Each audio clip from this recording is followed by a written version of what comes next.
오늘 은혜 받으실 하나님의 말씀은 출애굽기 3장 우리 1절에서 12절 말씀을 보도록 하겠습니다.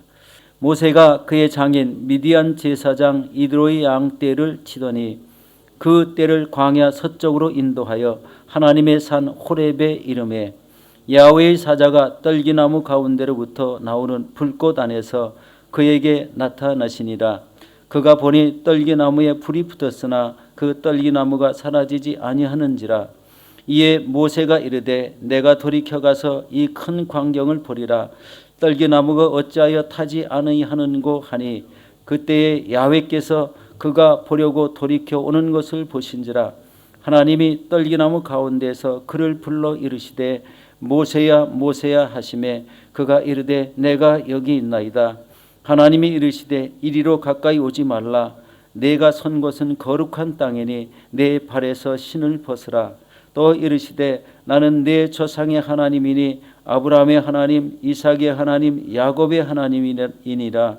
모세가 하나님 배웠기를 두려워하여 얼굴을 가리매 야훼께서 이르시되 내가 애굽에 있는 내 백성의 고통을 분명히 보고 그들의 감독자로 말미암아 부르짖음을 듣고 그 근심을 알고 내가 내려가서 그들을 애굽인의 손에서 건져내고 그들을 그 땅에서 인도하여 아름답고 광대한 땅 젖과 꿀이 흐르는 땅 곧 가나안 족속 헷 족속 아모리 족속 브리스 족속 히위 족속 여부스 족속의 지방에 데려가려 하노라.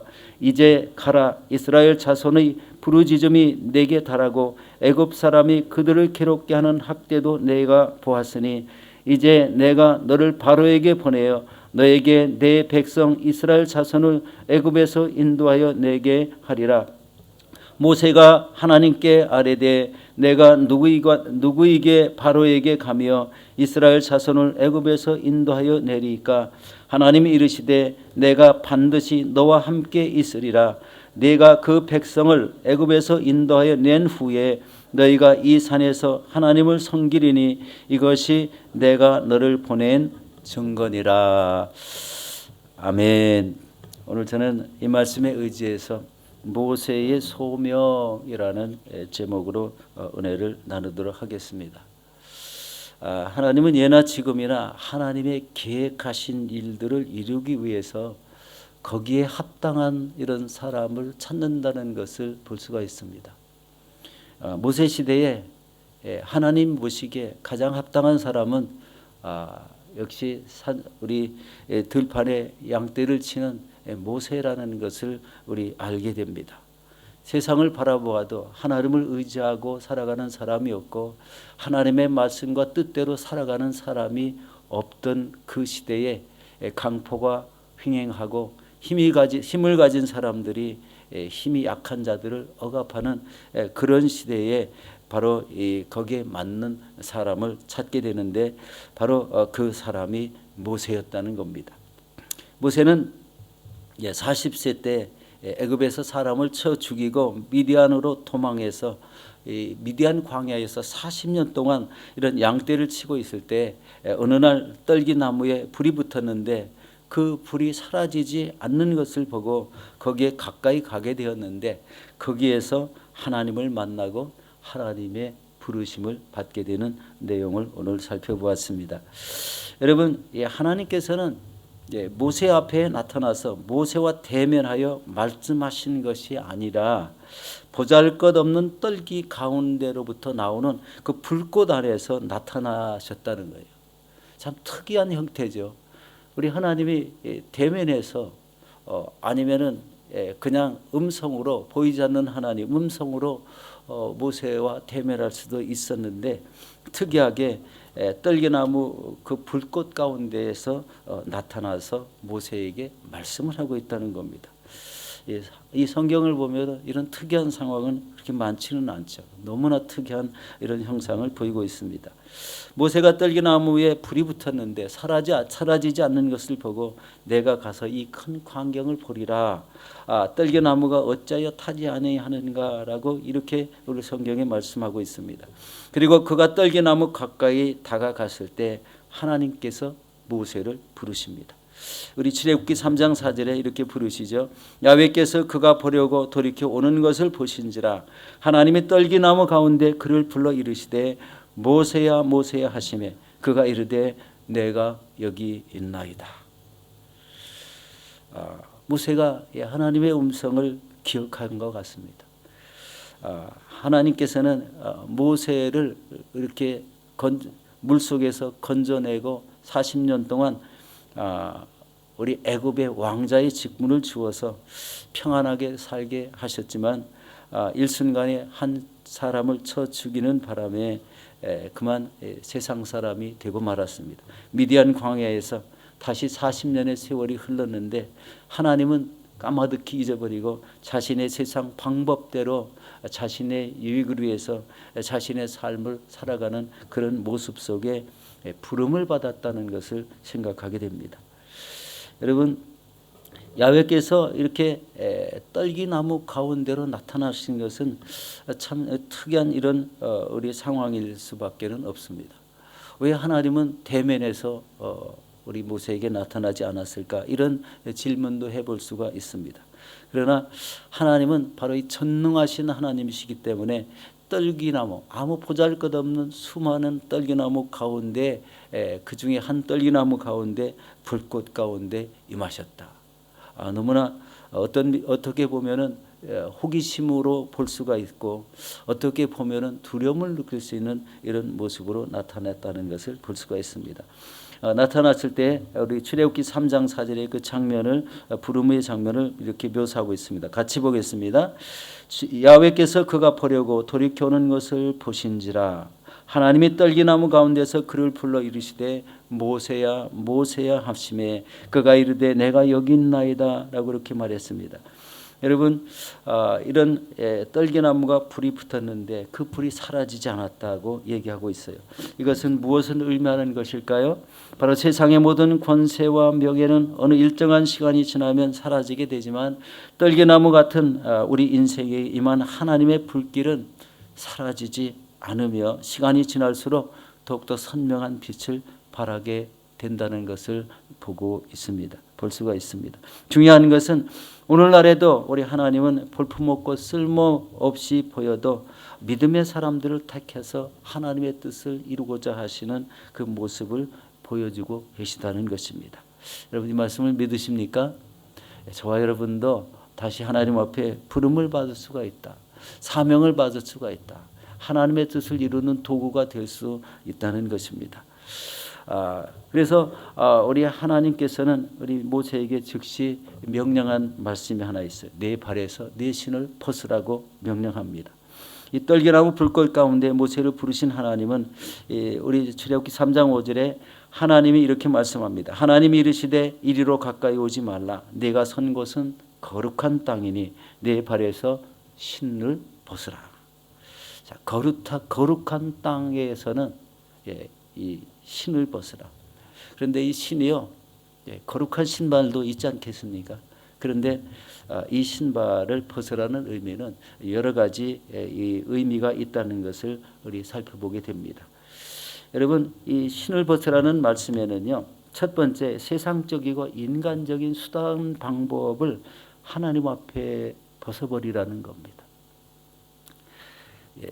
이 하나님의 일을 할 때는요, 인간적인 수단과 그 인간적인 방법으로 하나님의 일을 하는 것이 아니라는 것을 여기서 깨닫게 되지 않습니까?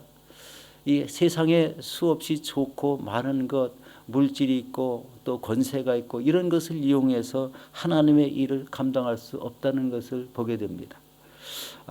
그렇지만은 하나님은요, 특별하게 부르셔서 우리에게 사명을 감당하게 하실 때는 거기에 합당한 말씀을 주시고 거기에 합당한 인도함을 주시고 또 거기에 합당한 이런 여러 가지 환경 조건을 만들어 주셔서 우리 하나님의 일을 감당하게 하신다는 것을 볼 수가 있습니다. 두 번째는요, 우리 신을 벗으라는 마음이 내 마음대로 다니지 말고 하나님께서 인도하시는 대로 다니라는 것입니다. 하나님의 사람들은요, 삶의 방법이 달라야 됩니다. 세상 사람과 동일하면은요, 이 하나님의 사람으로 구별함이 없어지지 않습니까? 세상에 좋은 것, 내 마음대로 좋은 것을 찾아다니는 그런 삶을 살지 말라는 이런 말씀입니다. 하나님의 택하신 사람들은 세상과 구별됨이 반드시 있어야 된다는 이런 말씀이지 않습니까? 하나님의 뜻을 이루기 위해서 바로 하나님이 지시한 대로 또 하나님이 말씀하신 대로 하나님의 할 일을 정해 주신 대로 그렇게 다니라는 이런 말씀입니다. 또 세 번째 신을 벗으라는 그런 의미는요, 하나님께서 하나님의 자녀들이 스스로의 힘으로 자기 마음대로 살아가는 것을 원치 않으신다는 겁니다. 지금 이 모세는요, 지금 자기 마음대로 살고 있습니다. 사실 어릴 적부터 택해졌지 않습니까? 남자애가 태어나면 죽어야 되는 그런 시점에서 우리 죽음을 피하기 위해서 그 부모가 갈대 상자를 만들어서 나일강에 띄워 보냈고, 바로 공주가 건져내서 바로 궁에 왕자의 삶을 살아갔는데 스스로의 자기 힘이 있기 때문에 마음대로 살아갈 수 있는 이런 여건이 되었습니다. 인간적인 수단과 방법을 마음대로 활용할 수 있는 그런 지위를 가졌었습니다. 그런데 그런 지혜의 신발, 세상적인 신발, 자기 마음대로 다니는 그런 인간적인 신발을 다 벗어내라고 말씀하시는 것입니다. 우리도 마찬가지입니다.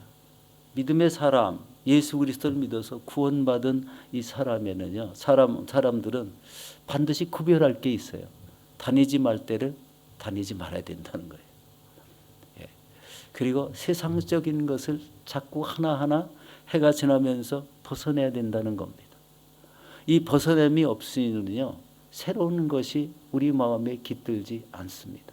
세상 것을 바라보고 와, 내 삶이 바로 이런 거야 라고 이렇게 거기에 빠져들면요, 그 사람은 그 속에서 벗어날 수가 없습니다.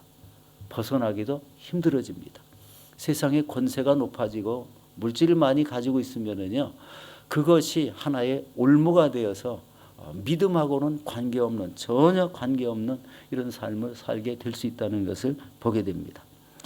여러분, 이런 그 수단과 방법을 가진 모든 신발들을 다 벗어 버릴 때 하나님께서는 살아가는 방법에 좋은 신발을 다시 신겨 주신다는 것을 여기서 볼 수가 있습니다. 여러분, 우리 출애굽기 4장 2절에서 3절 말씀을 함께 보도록 하겠습니다.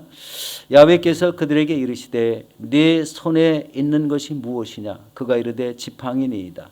야훼께서 이르시되 그것을 땅에 던지라 하시매 곧 땅에 던지니 그것이 뱀이 된지라. 모세가 뱀 앞에서 피하매 라고 이렇게 말씀하고 있습니다. 여러분, 하나님께서 모세가 가지고 다니던 지팡이를 던지라고 말씀합니다. 여러분, 인간은요, 하나님 없이 살면서 수많은 지팡이를 만들고 있다는 생각을 해보게 되지 않습니까? 모세는 자기에게 맞는 지팡이를 지금 들고 있어요. 양떼를 치니까요, 양을 치기 위해서 지팡이가 꼭 필요하죠. 양이 다른 데로 가면 우리 톡톡 때리면서 올바로 가게 하는 그런 지팡이였을 것 같습니다. 그런데 인간이 이 세상을 살면서 지닌 수많은 지팡이들은요, 바로 자신의 지식을 한없이 쌓아놓는 그 지식의 지팡이가 있어요. 그것이요, 최고로 알고 살아가고 있습니다. 그리고 물질의 지팡이, 물질이 많으면은 우리 최고라는 이런 생각을 가지고 있습니다. 자기 영혼에 대해서는 전혀 생각하지 않게 되겠죠. 그 다음에 세상의 권세, 명예 이런 지팡이들이 있고 또 자랑의 지팡이들이 있습니다.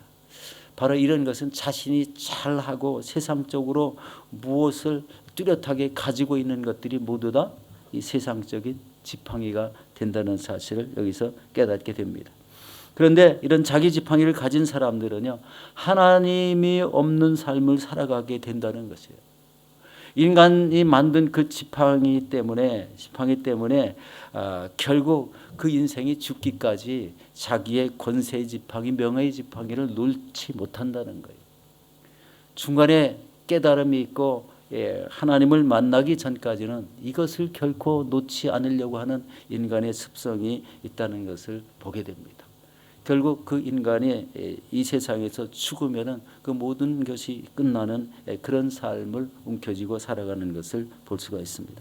그래서 모세에게 네 지팡이를 던지라고 말씀하신 겁니다. 여러분도 여러분이 굳건히 의지하고 또 이것만은 안 됩니다라고 하는 이런 지팡이들은요, 담대하게 내버려야 온전한 삶을 살 수가 있을 것입니다. 여러분, 그 지팡이가요, 모세가 지팡이를 집어 던졌는데 성경에 보니까 그게 뱀이 되어버렸습니다.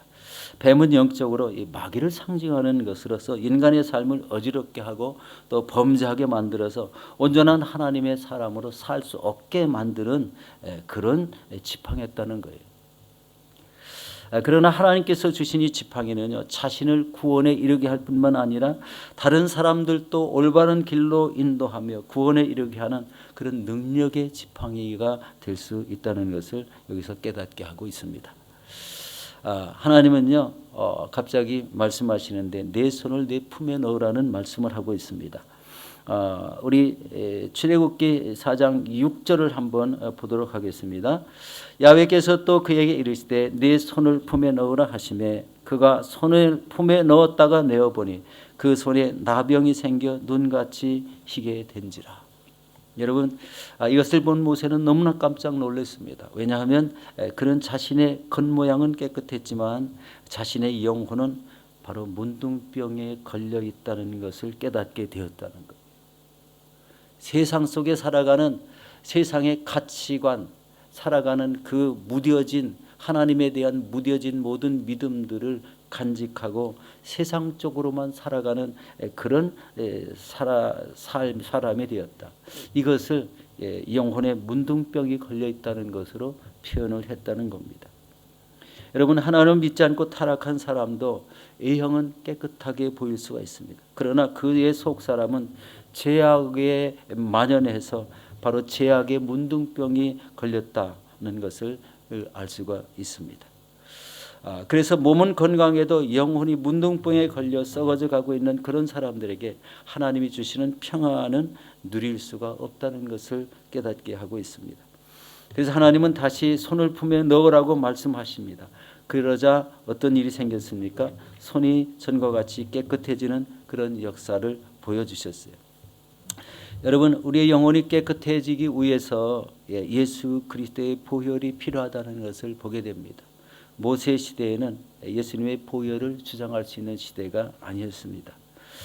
그렇지만 바로 예수 그리스도의 보혈을 통해서 모든 죄악이 용서함을 받고 그리고 모든 행동이 변화되었을 때 그것을 통해서 우리에게 진정한 은혜가 임하고 온전한 하나님의 사람으로 세워지고 모든 죄가 떠나가고 그리고 마음속에 기쁨이 일어나므로 하나님이 주시는 사명을 힘껏 감당하는 그런 때가 온다는 것이죠. 바로 저와 여러분들이 바로 이런 사람이 된 줄로 믿습니다. 여러분, 이 시대를 바라보며 바로 모세와 같이 세상 속에 깊이 박혀 살아가면 결국은 하나님의 택함에서 죄되는 사람밖에는 될 수가 없습니다. 그러나 이 세상을 바라보고 그리고 그것을 분별하기 위해서 하나님의 말씀을 드리고 믿음으로 살아갈 때는 이 시대 속에도 하나님의 온전한 사람으로 세워져서 그 뜻을 이루는 귀한 사람이 될 수 있다는 것입니다.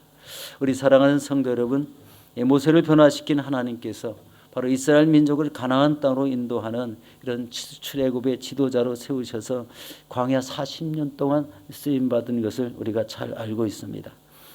그러면 우리는 이 시대 속에 바로 이 모세와 같은 그 지도자의 삶을 수행하기 위해서 또 아니면 하나님의 일을 감당하기 위해서 이 시대에 하나님께서 우리를 부르셨다는 이런 믿음을 가지게 됩니다. 하루하루 안일하게 보내는 것보다는 하나님이 이 시대에 나에게 주신 사명이 무엇인가, 이 전도의 사명이 무엇이고 영혼군의 사명이 무엇인가 이런 것을 생각하며 나갈 때 우리에게 주신 사명이 하나하나 우리를 통해서 이루어지는 역사를 누리게 될 것입니다. 그러므로 여러분 이런 세상적인 삶의 방식을 벗어버리고 하나님의 뜻대로 변화되어서 이 시대에 아름답게 쓰임 받으시는 저와 여러분들이 되시기를 예수 이름으로 축원합니다.